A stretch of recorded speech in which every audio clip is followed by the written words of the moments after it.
구호 준비. 얍. 구호 시작. 찾아보자. 말해보자. 데려오자. 얍. 자, 오늘은 소그룹 인도자 리더십 과정 6번 과정입니다. 소그룹 성장 원리에 대해서 말씀을 드리도록 하겠습니다. 먼저 세 개의 암송 구절 그리스도를 본받음 베드로전서 2장 21절 복습하겠습니다. 시작.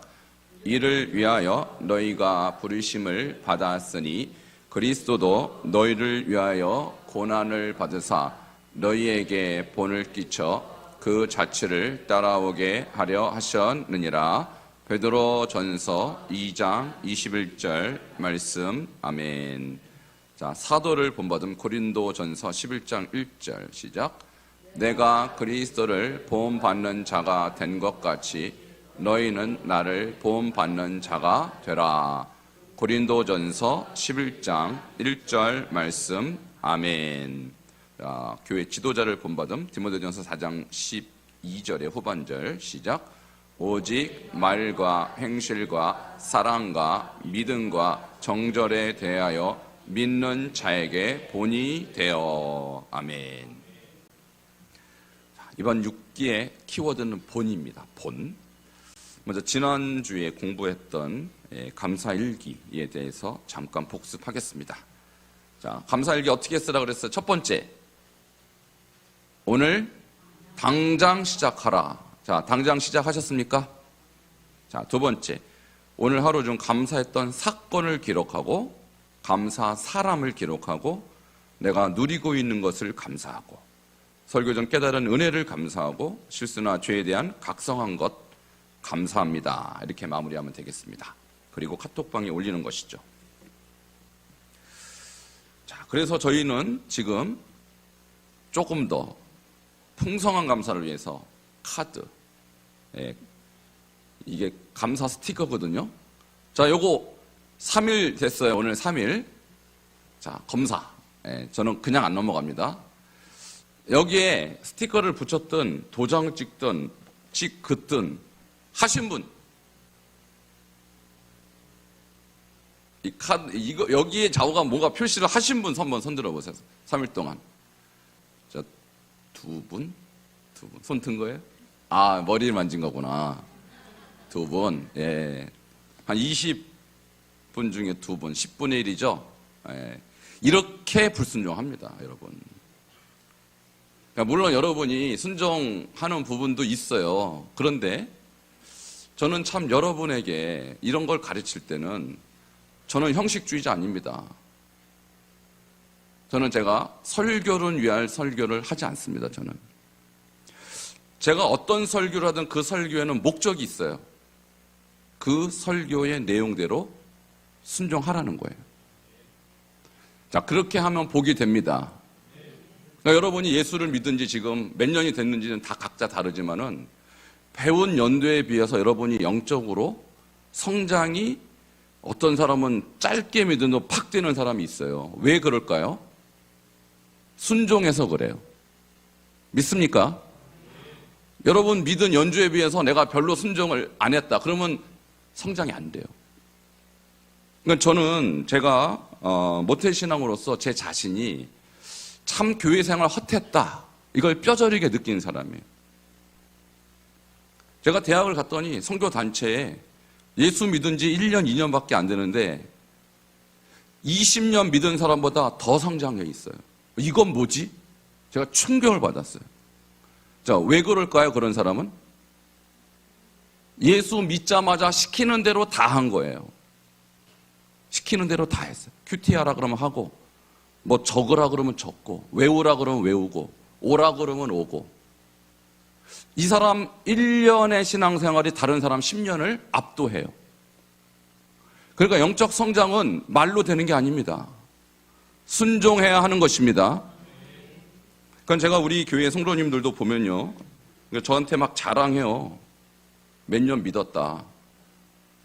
저는요, 몇 년 믿었다 하나도 중요하지 않습니다. 저에게는. 저한테 그런 거 자랑하지 마세요. 여러분, 저는 모태신앙입니다. 저 54년 믿었어요. 저보다 오래 믿으신 분 계세요?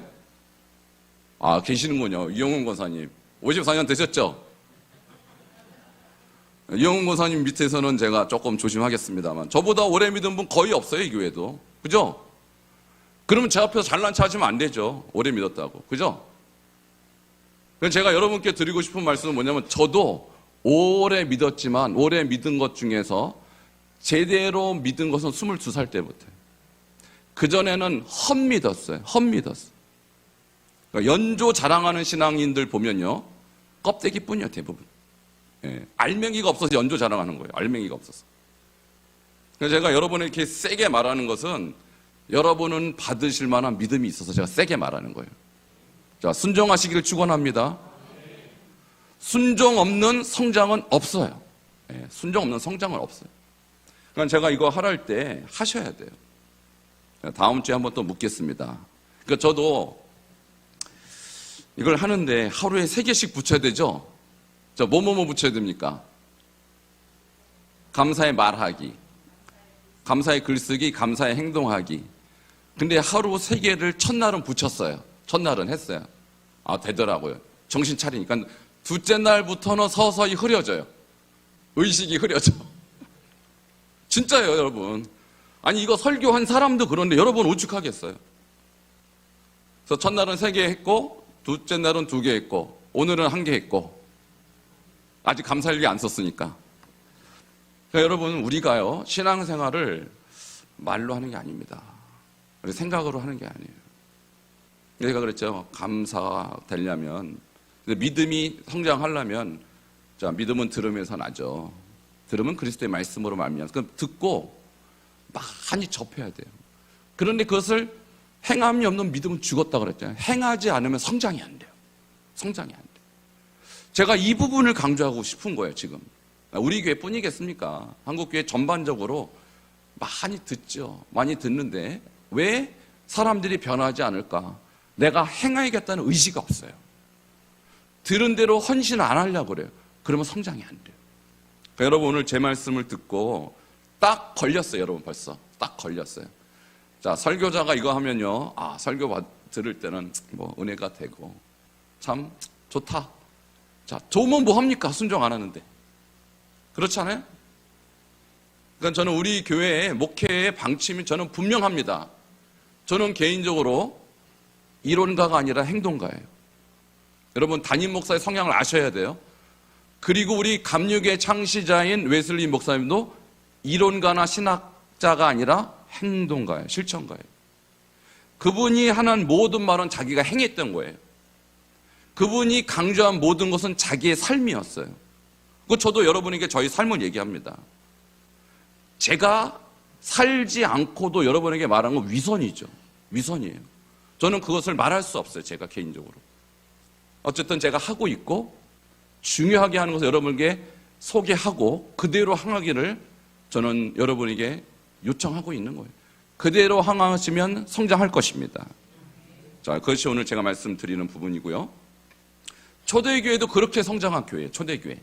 오늘은 우리가 소그룹 성장 원리를 얘기하는데, 소그룹 성장 원리의 모범은 초대교회. 초대교회. 어떻게 초대교회는 그렇게 폭발적으로 성장했을까? 자, 첫 번째 초대교회 성장 단계는 이것입니다. 본을 보이는 거예요. 데몬스트레이션이라는 것은 보여주기. 그래서 예수님의 12사도가 예수님을 보고 배우고 따라했어요. 그랬더니 그것이 본이 됐어요. 사람은 누구나 보고 배웁니다. 여러분, 듣고 배우는 것은 거의 없어요. 들었지만 진짜 배우는 것은 보고 배우는 거예요. 아무리 말로 가르친다 해도 보여주지 않으면 따를 수 없습니다. 자, 사도 바울의 삶은 제자들에게 늘 본이 되었죠. 그래서 사도 바울이 가는 곳마다 교회를 세운 이유는 뭐냐? 그가 가르쳤고 본을 보였기 때문에 교회가 세워졌고 제자들이 세워진 거예요. 자, 여러분도 본을 보여주시고 본을 따르는 그런 분들이 꼭 되시길 바랍니다. 데살로니가 교인들은 바울, 실라, 디모데의 성도다운 삶과 삶의 모습을 행동을 통해서 성도의 믿음이 무엇인지를 분명히 깨달을 수 있었어요. 그래서 데살로니가 교회의 성도들, 데살로니가 교회뿐만 아니라 에베소 교회, 또 갈라디아 교회, 모든 교회는 바울을 비롯한 바울 전도팀의 사역과 삶을 보고 변화된 성도들의 공동체였다는 것이죠. 자, 두 번째 초대교회 성장의 단계는 보험받음, 이미테이션, 모방이라는 거예요. 모방. 처음에는 보여주는 거예요. 이렇게 살아라. 보여줬어요. 예수님이 사도들에게 보여줬고 사도들이 또한 성도들에게 보여줬어요. 그리고 본받았어요. 그러니까 사도들은 예수님을 본받았고 성도들은 사도들을 본받았어요. 이미테이션. 그래서 그리스도를 본받아, 그 책이 영어로 Imitation of Christ, 예수님을 모방하는 거예요. 그래서 신앙은 모방입니다. 영적 성장도 모방하는 거예요.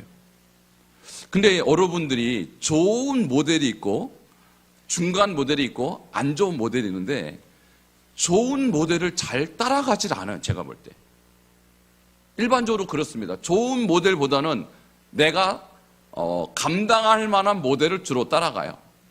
그러니까 예를 들면 교회에 이런 신앙 이 어른들이 계셔요. 신앙인들이 계시는데 좋은 모델이 있으면 그분 따라가야 되는데 저분은 신앙생활 저렇게 하네? 안 좋은 모델을 보고 그러면 저렇게 해도 되나 보다. 보통은 안 좋은 모델을 따라간다는 얘기예요.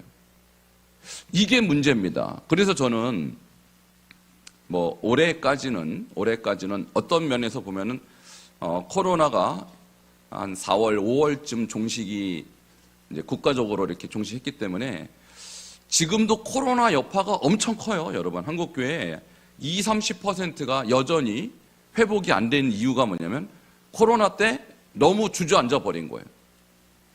그러니까 저는 사실 반석중앙교회에 와서 제가 도대체 여러분들의 신앙이 어떤 신앙인지 코로나 기간에는 알 수가 없었어요. 알 수가 없죠. 왜냐하면 공식적으로 국가에서 예배를 제한하고 숫자 제한하니까 도대체 누가 정말 열심히 신앙생활 하는 분인지 저는 알 수가 없었어요. 근데 코로나 딱 끝나고 나니까 여러분의 실체가 드러났습니다. 여러분이 어떤 신앙인지 그동안 코로나 전에는, 코로나 기간에는 말로만 여러분이 나는 예수를 어떻게 믿었고 옛날에 어땠고 말로만 제가 들었는데 그 이후로는 말이 필요 없죠. 제 눈에 다 보여요. 그 전에 했던 말과 여러분의 그 이후의 신앙이 일치되지 않는 분이 너무 많아요. 나 이렇게 열심히 예수님을 믿었었대요, 과거에. 근데 지금은 왜 그렇게 안 믿어요, 그러면? 옛날에 엄청 기도했대요. 근데 지금 왜 기도 안 하세요, 그러면? 옛날에 엄청 전도했대요. 그럼 왜 지금은 전도 안 하세요? 그러니까 저는 여러분의 말을 그래서 믿을 수 없어요. 저는 말을 안 믿습니다. 행동을 믿습니다. 왜? 예수님의 제자들은요, 예수님의 말대로 따라간 사람이 제자지. 예수님이 이렇게 훌륭한 말을 했다. 그 말을 기억하는 사람이 훌륭한 사람이 아닙니다. 그러니까 우리 교회 성도님들 제가 앞으로 여러분에게 정말 강조하고 싶은 것은 좋은 말씀을 누구에게 말하는 자가 아니라 말씀대로 실천하는 자가 돼야 돼요. 그래서 예수님을 본받고 또 담임 목사가 어떠한 면에서 여러분에게 좋은 것을 가르치면 그것을 본받아야 돼. 자, 그래야 여러분을 누군가 본받습니다. 말은 잘하죠. 내가 이렇게 열심히 예수님을 믿었다. 근데 지금은 그런 모습이 없다면 누가 여러분 본받겠어요?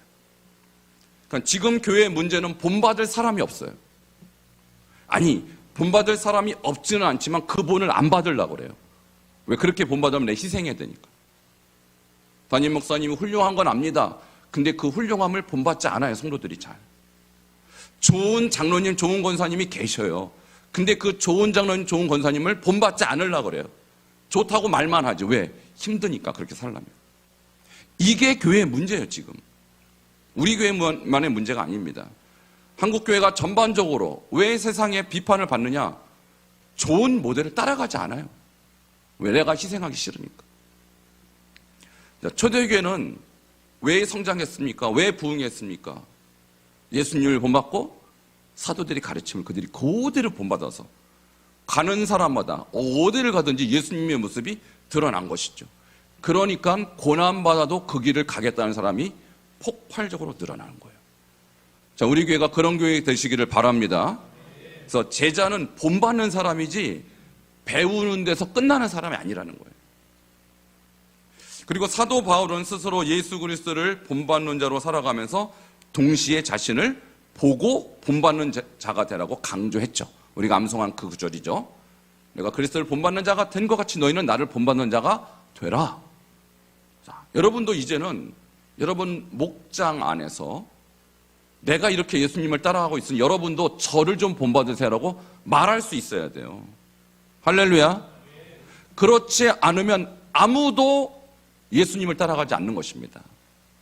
왜 우리가 예수님을 따라가지 않는데 누가 우리를 통해서 예수님을 볼 수 있겠어요? 불가능한 것이죠. 그래서 결국은 한 사람의 헌신이 그 교회를 바꿉니다. 한 사람의 순종이 그 공동체를 바꿀 수 있어요. 근데 목장이면 목장, 모든 목장 안에 리더가, 목자가 그렇게 예수님을 본받고 예수님을 따라간다면 그 목장은 반드시 부흥합니다. 자, 이것이 초대교회 성장의 방법이었고 원리였다. 이것을 꼭 기억하시고요. 자, 그러면 여기에서 끝난 것이 아니라 예수님을 본받은 그 결과 3단계 증식, 멀티플리케이션이라는 것은 배가인데 그냥 한 사람이 두 사람이 되고 두 사람이 세 사람이 되는 것이 아니라 이 멀티플리케이션은 것은 곱하기예요. 곱하기. 두 사람이 네 사람 되고 네 사람이 여덟 사람 되고 여덟 사람이 16사람 되고 그러니까 더블로 증식했다는 거예요. 더블로. 그러니까 저는 하나님이 정말 부흥을 일으킬 때는 한두 사람 부흥을 일으키는 게 아니라 집단 개종을 하고 공동체가 개종하고 나라가 개종하는 그런 역사가 분명히 일어난다고 저는 믿습니다. 초대교회가 그런 역사가 있었어요. 그러니까 우리도 지금 이 시대는 어떻게 보면 과거의 부흥이 보이지 않아요. 그런데 우리나라 1970년대, 80년대 정말 어렵고 가난한 시절에도 교회가 폭발적으로 정말 이렇게 증식했어요. 멀티플리케이션이 일어났어요. 자, 가능한 줄 믿으시기 바랍니다. 앞으로도 그렇게 될 수 있어요. 전제 조건은 1단계, 2단계가 성취돼야 돼요. 우리가 본을 받고 예수님의 본을 보이고 그러면 증식이 일어나는 것인데 1, 2단계가 없다 보니까 증식이 일어나지 않아요. 그러니까 성도가 밖에 나가서 그리스도인의 삶을 세상 사람들에게 보여주지 않으면 성도는 세상 사람은 교회 오지 않습니다. 왜 가겠어요? 나랑 당신하고 다른 바가 없는데 내가 왜 교회를 가야 돼? 이런 생각이 들지 않겠어요? 그러니까 제가 지난 여름에도 우리 학생 수련회 때 제가 학생들이 물어봤어요. 학생들이 학교 가서 밥 먹을 때 기도하는 사람 한 100여 명 모이는데 10명도 손 안 들어요. 근데 우리 교회 이제 요즘 중학생들 6학년 애들 새로 나왔어요. 걔네들한테 제가 밥 먹을 때 기도하라고 가르쳤어요. 그랬더니 애들이 물어본대요. 뭐 하는 거야? 너 밥 안 먹고 지금 뭐 하는 거야? 라고 기도하는 거야. 누구한테? 하나님한테. 여러분 이거 자동 전도입니다. 그러니까 너랑 나랑 뭐가 다르구나. 그러면 하나님한테 기도해? 하나님이 계셔? 오, 계셔. 이렇게 되는 거예요. 여러분이 다르게 살면 세상 사람들이 여러분에게 관심을 갖게 돼 있어요. 그리고 묻습니다. 도대체 하나님이 정말 계시냐? 뭐라고 기도하냐? 묻는다는 거 6학년인데. 그때 뭐라고 전도할지를 그때 전도하도록 또 가르치고 있어요. 그랬더니 계속 전도가 되는 거예요. 할렐루야. 그러니까 달라야 돼요. 내가 남과 다른 점이 없으면 사람들은 여러분에게 관심을 가질 이유가 없어요. 근데 성도가 다르게 살면 세상이 관심을 갖습니다. 너는 왜 기도해? 무엇을 위해서 기도해? 누구한테 기도해? 질문이 있을 거 아닙니까? 근데 사람들이 여러분에게 질문이 없다는 것은 여러분이 별로 다르게 안 사는 거예요. 큰 차이가 없어서 질문이 없는 거예요. 다르게 사시기를 바랍니다. 그래야 사람들이 여러분에게 호기심을 갖고 묻는 거예요. 그럼 그때 소망에 관한 이유를 묻는 자들이 어떻게 해야 돼요? 대답할 것을 준비해야 돼. 온유와 두려움으로 준비를 해야 되는 거예요. 그래서 여러분 이미 준비가 됐잖아요. 근데 다르게 안 살면 대답할 기회조차가 없는 거예요. 다르게 사시기 바랍니다. 남들보다 손해보셔야 돼요. 그래서 남들하고 싸우시면 안 돼요. 싸워야 될 상황에서 인내하고 손해 볼 때 묻습니다. 너 왜 참았어? 그때가 다른 거예요, 그때가. 자, 그러니까 본이 된다는 것은 다른 사람이 따를 수 있을 정도로 성장하여 어떤 영향력을 끼치게 되었다는 것을 의미합니다. 여러분, 내가 다른 사람과 뭔가 달랐을 때 영향력이 있는 것이지, 내가 누가 거짓말할 때 나도 거짓말하고, 누가 나를 때리면 나도 때리고, 누가 싸울 때 나도 싸우고, 같이 내가 세상 사람들의 방식과 똑같이 산다면 무슨 영향력이 있겠습니까? 그러니까 초대교회 성도들은 달랐어요. 다르게 살았어요. 여러분, 솔직하게 생각해 보세요. 여러분이 뭐가 달라요? 여러분 직장인들과 어떤 점이 다르다고 생각하세요? 교회 출석하는 거 외에 뭐가 다르시어요? 한번 생각해 보세요.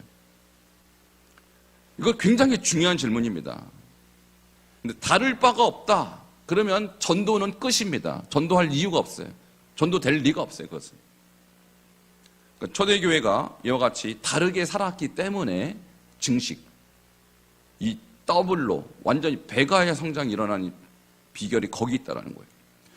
자, 그 다음에 소그룹을 통한 양육 원리에 대해서 말씀드리도록 하겠습니다. 원리가 있어요. 첫 번째, 우리가 지금 목장 모임이 있지 않습니까? 목장 모임에 여러분 한번 생각해 보셔야 돼요. 전인격적인 양육이 이루어지고 있는가를 한번 생각해 보세요. 전인격적인 양육.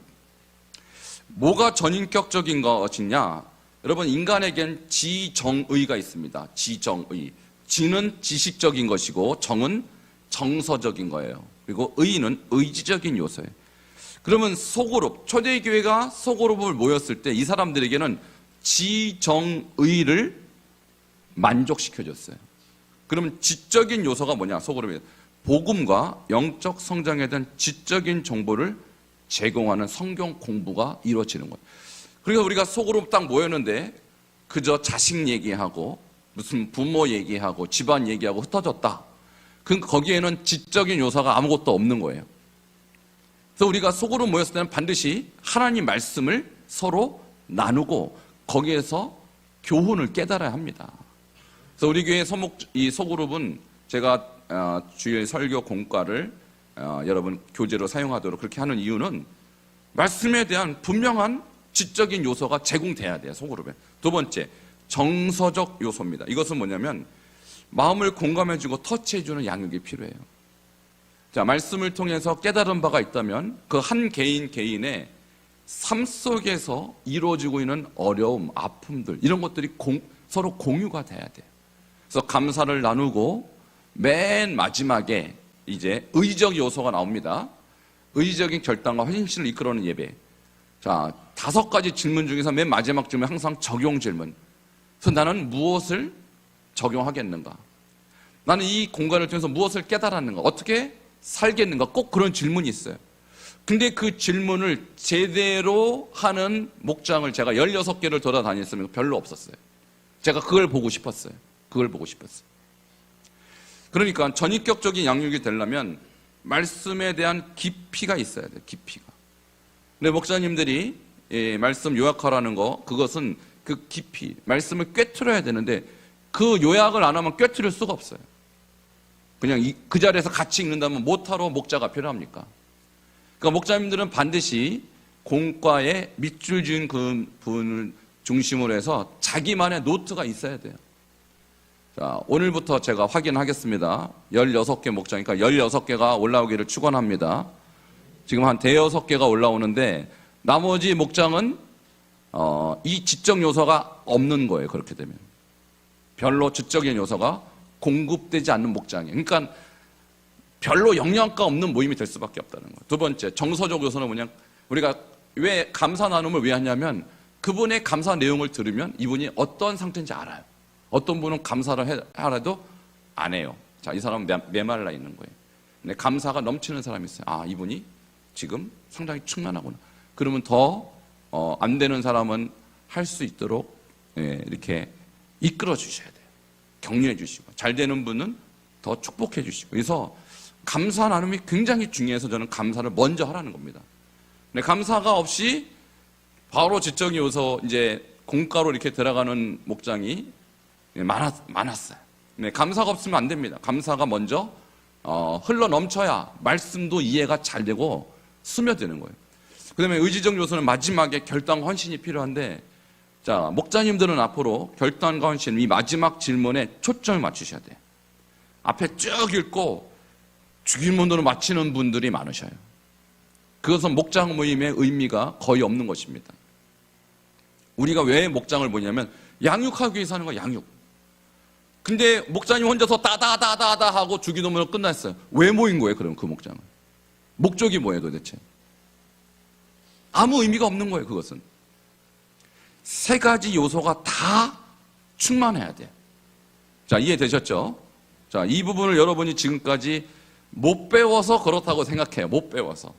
아, 이런 거구나라고 깨닫지 못해서 못 배워서. 그래서 제가 가르쳤습니다만 여러분이 이게 도대체 뭔지 감이 없었던 것 같아요. 그래서 제가 오늘 정리해서 말씀드리니까 앞으로 꼭 이렇게 하시기를 바랍니다. 자, 그 다음 훈련된 소그룹 리더를 세워라. 여러분, 소그룹을 통한 양육이 되려면 리더가 준비가 돼야 돼요. 리더. 그래서 소그룹 리더는 배가 증식을 통한 속해 성장에서 가장 핵심적인 요소예요. 그래서 리더가 훈련된 만큼 소그룹은 성장합니다. 자, 그래서 오늘부터 구호가 바뀝니다. 자, 저를 한번 따라서 구호를 하도록 하겠습니다. 자, 주먹 쥐고. 자, 구호 준비. 야분 똑같아요. 자, 다시 구호 준비. 자, 뭐라고 하냐면 리더가 살아야 목장이 산다. 이렇게 하시면 돼요. 자, 구호 준비. 구호 시작. 리더가 살아야 목장이 산다. 옆에 분 보시고 리더가 살아야 목장이 산다. 뒤에 분 보시고 목장이 살아야 목장이 산다. 그거 나와요. 그거 뒤에 나와요. 이거 정말 6강의 핵심이 뭐냐면 리더가 훈련된 만큼 소그룹은 성장하는. 그러니까 리더가 살아야 목장이 사는 거예요. 그래서 좋은 리더를 배출하기 위해서 반드시 리더 훈련이 필요하죠. 이번 6기가 바로 제가 작정하고 하는 7기. 이번 7기가 작정하고 하는 거예요. 리더가 훈련이 안 되면 목장은 소망이 없어요. 근데 리더가 훈련이 되면 목장이 살아납니다. 자, 그래서 결론입니다. 결론. 세 가지인데 구호로 제가 결론을 맺겠습니다. 자, 저를 따라 하십시오. 자, 구호 준비. 리더가 살아야 목장이 산다. 목장이 살아야 교회가 산다. 좋은 리더는 태어나는 것이 아니라 만들어지는 것이다.